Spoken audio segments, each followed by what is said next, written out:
Yes, you do, Chairman and Ranking Member. And I want to start by saying it's good to be back. It's good to see you. And as you all know, I have a special appreciation for the work that this committee does, having previously been a member. I also understand the importance of the oversight role that it has. And so you have my full commitment and my understanding about what your responsibilities are and my obligation to keep you fully and currently informed, and I will do that. Appreciate that. General Cruz.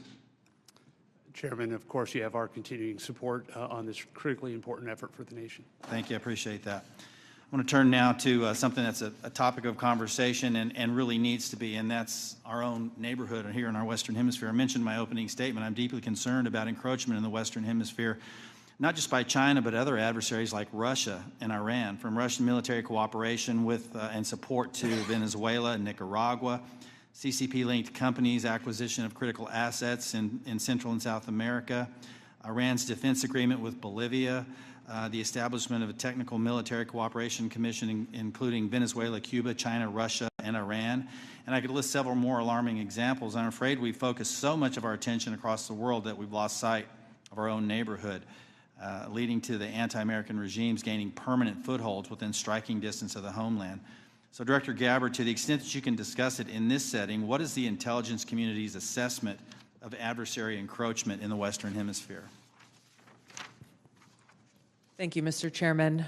We'll be able to go into greater detail in the closed session, but the intelligence community assessment reflects what you have just detailed and outlined. The continued competition, encroachment, and investments that are occurring in the Western Hemisphere have rapidly increased and continue to pose a threat both to our economic interests and to our security. Every day there are new reports of further attempts. One just recently that came up yesterday with investments that are being made in the southeast part of the United States. Again, I'll go into this further in a closed setting, but the intelligence assessments that we are receiving are being shared with senior cabinet officials, Department of Energy, Commerce, Treasury, those who are working alongside us to not only monitor, but to determine the best policies that will protect our interests. Thank you. I want to turn to Director Patel real quick in the time that I have left. If you can flesh this out for me just a little bit. You indicated something that caught my attention in the proceeding yesterday, and that was your involvement with the Judicial Drug Task Force that you partner with at the state level, and how that has yielded positive results with regard to cartel activity. Can you put a little finer point on that to describe those partnerships in the 53 seconds we have remaining? Yeah, I'll try to be brief. Mr. Chairman, Mr. Vice Chairman, thanks for having us, Ranking Member. My priorities at the FBI have been to partner with state and local law enforcement in ways that we have not done so before, particularly on information sharing, and it's a two-way street. And in order for us to effectuate drug seizures and narcotics interdictions in the 50 states, we treat them as all border states because that's what's happening. We have an American citizen die of a drug overdose every 7 minutes. That is wildly out of control and unacceptable. But the FBI cannot do that mandate and secure the American people from Washington, D.C. So we're putting resources in the field. We are working with our partners at the state and local level, and we are seeing immediate results, as we are seeing in Arkansas, as I outlined yesterday, with hundreds of arrests, thousands of pounds of narcotics seized, dozens of weapons, and multiple indictments. Thank you, Director. I'm going to yield and recognize Ranking Member Himes for 5 minutes. Thank you, Mr. Chairman. If there's something I care as much about as the national security of the United States, it's the powers and prerogatives of this Congress and its oversight duties. So I want to spend a minute or so on yesterday's testimony in front of the Senate and direct these questions in particular to Director Patel and Director Gabbard. Yesterday, Senator Heinrich asked, did this conversation, referring to the signal chat, include information on weapons, packages, targets, or timing? Director Patel, you said not that I'm aware of. Director Gabbard, you said same answer.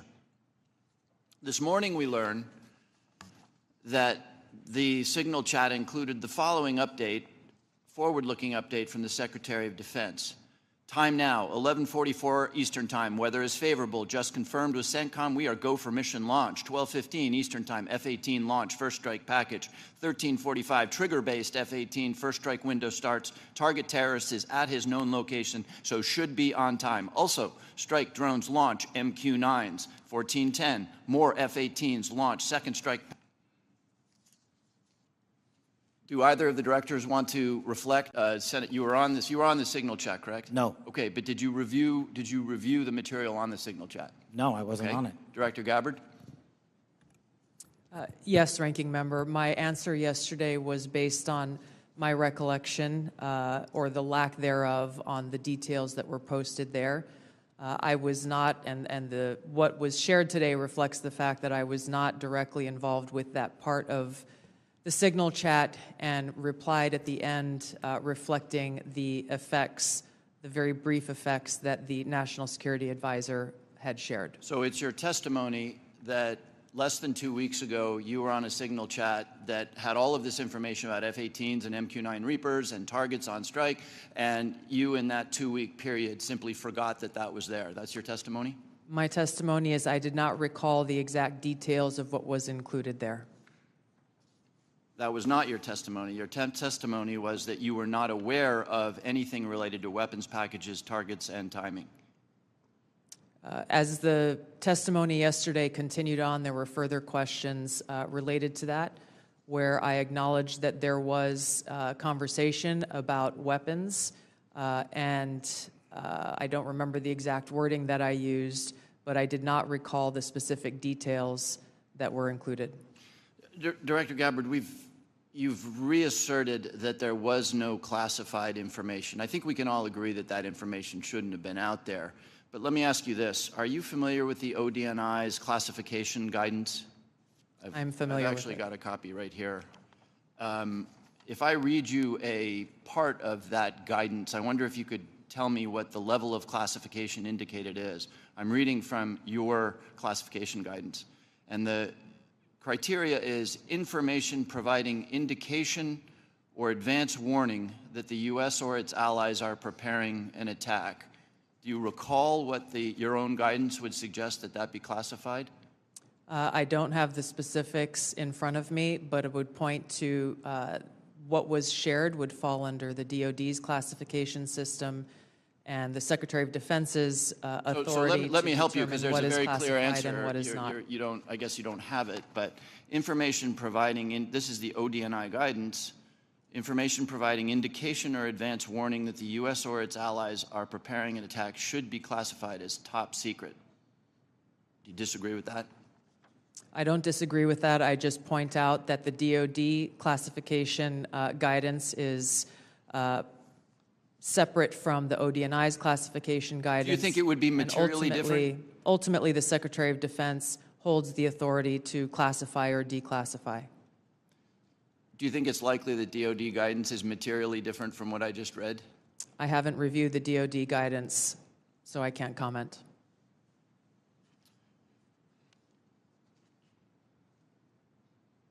Director Gabbard, a lot of this suggests sort of a lack of sobriety. When there's punch emojis and fire emojis, it's a lack of sobriety. I don't mean that literally. But I have one last question for you, because I think people really listen to what you have to say. You, on March 15th, as DNI, retweeted a post from Ian Miles Chong, who is listed on RT, that's Russia Today's website, as, quote, a political and cultural commentator who has contributed content to RT since at least 2022. Director Gabbard, do you think that it's responsible for you as head of the intelligence community and the principal presidential intelligence advisor to retweet posts from individuals affiliated with Russian state media? That retweet came from my personal account, and I would have to go back to look at the substance of the tweet. Can I, just so that we don't have a lack of confusion amongst our allies and enemies and us, can I act perhaps that you not think that you should be saying one thing on your personal account than you say officially? I maintain my First Amendment rights to be able to express my own personal views on different issues. Thank you. I yield back, Mr. Chairman. Gentleman yields now recognize the distinguished Vice Chairman, General Kelly. Yeah, I'd now, for the first 30 seconds, Mr. Ratcliffe, or Director Ratcliffe, formerly known as Texas, from this Mississippi guy, I'd like to give you 30 seconds if you have anything to respond to what Ms. Gabbard Director Gabbard, I'm sorry, just said. Well, Mississippi, it's good to see you again, and I appreciate the opportunity. You know, there's so much talk about this Atlantic article and about things that were said and that could have happened instead of a focus on what did happen. So my responsibility as CIA director, one of its responsibilities is to kill terrorists. And that's exactly what I did along with President Trump's excellent national security team. That's what we should be focused on. With regard to that article, I also would appreciate the opportunity to relay the fact that yesterday I spent 4 hours answering questions from senators as a result of that article that were intimating that I transmitted classified information because there were hidden messages. Those messages were revealed today and revealed that I did not transmit classified information, and that the reporter, who I don't know, I think intentionally intended it to indicate that. That reporter also indicated that I had released the name of an undercover CIA operative in that signal chat. In fact, I had released the name of my chief of staff, who is not operating undercover. That was deliberately false and misleading, and I appreciate the opportunity to reflect that my answers haven't changed. I used an appropriate channel to communicate sensitive information. It was permissible to do so. I didn't transfer any classified information. And at the end of the day, what is most important is that the mission was a remarkable success, is what everyone should be focused on here, because that's what did happen, not what possibly could have happened. Thank you, Director Ratcliffe. Director Patel, thank you for the great job that you've done. So, first of all, your coordination and trying to comply with the letter that was sent last year and the year before asking for the baseball shooting, of which what I got was basically what happened on the field, and I was there, so I don't need to know that, although no one from the FBI ever talked to me about what happened. They talked to people who were not there. But I appreciate your commitment to getting us the full unredacted report, or the redactions are to protect innocent people who are not part of the process, not the people who made decisions to classify that as suicide by cop, as opposed to an assassination attempt of many members of Congress, of which I was one. Thank you for your commitment, Director Patel, because I know that you will give us what we have asked for so that we can put this to rest, Mr. Winstrup, myself, and several others. Can I get your commitment to do that, Director Patel? In fact, I just got an update, Mr. Vice Chairman, from my team. You'll have all of those materials to you and your committee by the close of business today, or at the latest tomorrow morning.